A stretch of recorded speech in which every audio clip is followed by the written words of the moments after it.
Hello বন্ধুরা, চিকু মাম্মা ব্লগের পক্ষ থেকে সকলকে স্বাগত। আশা করছি তোমরা সবাই ভালো আছো আর আমরাও খুব খুব খুব ভালো আছি। তো বন্ধুরা, তোমরা তো জানো আমাদের বাড়িতে বিয়ে আর আজকে হচ্ছে গায়ে হলুদ। তো আমরাও প্রত্যেকে কিন্তু একটা করে হলুদ শাড়ি পরে রেডি হয়ে গেছি। আর এদিকে দেখো, ছাজনে তলাতে আলপনা দেওয়াটাও কমপ্লিট, তবে এখনও কিন্তু শুকায়নি, ভিজে ভিজে হয়েই আছে। তো সেটাই তোমাদের সঙ্গে একটু একটু শেয়ার করছি। আর হ্যাঁ বন্ধুরা, তোমরা কিন্তু ভিডিওটা স্কিপ না করে দেখবে। স্কিপ না করে দেখলে ভিডিওটা কিন্তু তোমাদের খুব ভালো লাগবে। আর বিয়েবাড়ির ভিডিও ভালো তো লাগবেই। তো ভিডিওটা কেমন লাগলো আমাকে একটা কমেন্টের মাধ্যমে জানাবে, আর ভালো লাগলে একটা লাইক করে দেবে। তো চলো পুরো বাড়িটা তোমাদের একটু ঘুরিয়ে দেখাই কি কি হচ্ছে এখন। তো এইদিকে দেখো, গায়ে হলুদ এখনও শুরু হয়নি। গায়ে হলুদের জন্য সব কিছু রেডি করা আছে। আমাদের কিন্তু মাদুরের উপরে বসেই গায়ে হলুদটা হয়। এটা হচ্ছে আমার শাশুড়ি মা, তোমরা তো চেনো। আর এখন নিয়ে যাচ্ছি তোমাদের বিয়ের পাত্রর কাছে, মানে আমার দেওরের কাছে। দেখো, ও কিন্তু রেডি হয়ে গেছে, আর ওর সঙ্গে সঙ্গে লাকি সব সময় ছিল। আর এদিকে দেখো, এখন ঠাকুর ঘরে নিয়ে এসেছি। ঠাকুর ঘরেও সব কিছু রেডি করে রাখা হয়েছে গায়ে হলুদের জন্য যা যা দরকার। এখন হচ্ছে ছাজনেতলায় ফটোশ্যুট, ক্যামেরাম্যান চলে এসেছে ফটোশ্যুটের জন্য। আর এটা হচ্ছে আমার ভাই, ওটা পড়ে পড়ে দেখছিল ওখানে কি লেখা হয়েছে। তো চলো বন্ধুরা, স্কিপ না করে পুরো ভিডিওটা দেখো, ভিডিওটা তোমাদের খুব খুব ভালো লাগবে দেখতে।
ভাবে কি হয়, তো আমাদের যা যা হয়েছে আর তার মধ্যে আমি যতটা পেরেছি তোমাদের সঙ্গে শেয়ার করার চেষ্টা করেছি।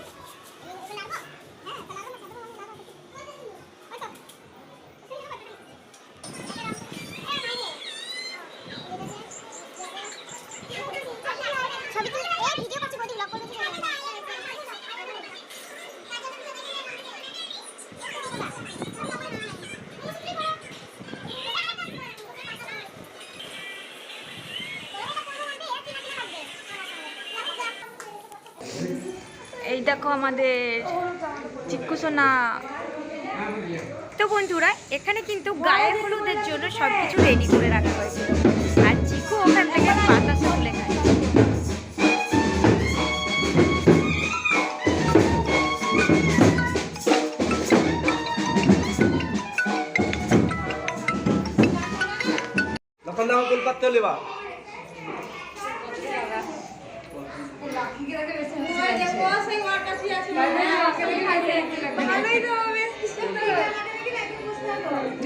পিঠা লাগে না?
চশমাটা দিলাম।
তো বন্ধুরা, আমি কিন্তু গায়ে হলুদের দিনে কি পুরো বিয়েটাতে খুবই ব্যস্ত ছিলাম, আর আমার বন্ধুদের জন্য কোনো কিছুই কিন্তু আমি ক্যাপচার করতে পারিনি। তবে হ্যাঁ, আমার একটা ননদকে আমি ফোনটা দিয়ে দিয়েছিলাম আর বলেছিলাম তুমি যতটা পারবে, যা যা পারবে একটু একটু করে তুলে রাখবে, যেগুলো আমি পরে তখন এডিট করে আমার বন্ধুদের সঙ্গে শেয়ার করতে পারি। তো সেই জন্যই। আর দেখো, ও যতটা তুলে রেখেছে ততটাই তোমাদের সঙ্গে আমি এখন শেয়ার করছি। তো বিয়েটা তো আমাদের অনেক দিন আগেই হয়ে গেছে, আর এত দিনে আমি সেই ভিডিওগুলো দিচ্ছি। তো বুঝতেই পারছো খুবই ব্যস্ত এখন আমি। আর এখন আমাদের গায়ে হলুদ হলো, তো হলুদ ঠেকানো হয়ে গেল, আর তারপরে এখন হচ্ছে ডাল। তো এগুলো আমাদের রিচুয়ালস, এরকমই আমাদের হয়। তো সেগুলোই তোমাদের সঙ্গে শেয়ার করছি। তবে হ্যাঁ বন্ধুরা, এখানেই কিন্তু গায়ে হলুদের ভিডিও শেষ নয়, এর পরেও কিন্তু আরও অনেক কিছুই ক্যাপচার করা আছে। তো সেগুলো পুরোটাই তোমাদের সঙ্গে শেয়ার করব। তবে আমি ভাবলাম যে পার্ট 2 করে আর একটা ভিডিও। তো যারা আমার চ্যানেলটা এখনও সাবস্ক্রাইব করনি তারা প্লিজ আমার চ্যানেলটা সাবস্ক্রাইব করে পাশে থাকা বেল বাটনটা অল করে দাও, তাহলে পরের ভিডিওগুলো আপলোড করার সঙ্গে সঙ্গেই তোমরা নোটিফিকেশান পেয়ে যাবে। আর বিয়ের রিসেপশনের আরও অনেক ভিডিও বাকি আছে, আস্তে আস্তে প্রত্যেকটা ভিডিও আমি দিয়ে দেব। তো আজকের ভিডিওটা কেমন লাগলো আমাকে একটা কমেন্টের মাধ্যমে জানাবে, আর আমাকে কেমন লাগছিল সেটাও কিন্তু কমেন্ট করে জানিও। আর ভালো লাগলে একটা লাইকও করে দেবে। তো আজকের ভিডিওটা এখানেই শেষ করছি, আবার খুব তাড়াতাড়ি পরের ভিডিওগুলো নিয়ে দেখা হবে। তো তোমরা ততক্ষণের জন্য খুব খুব ভালো থেকো। টাটা।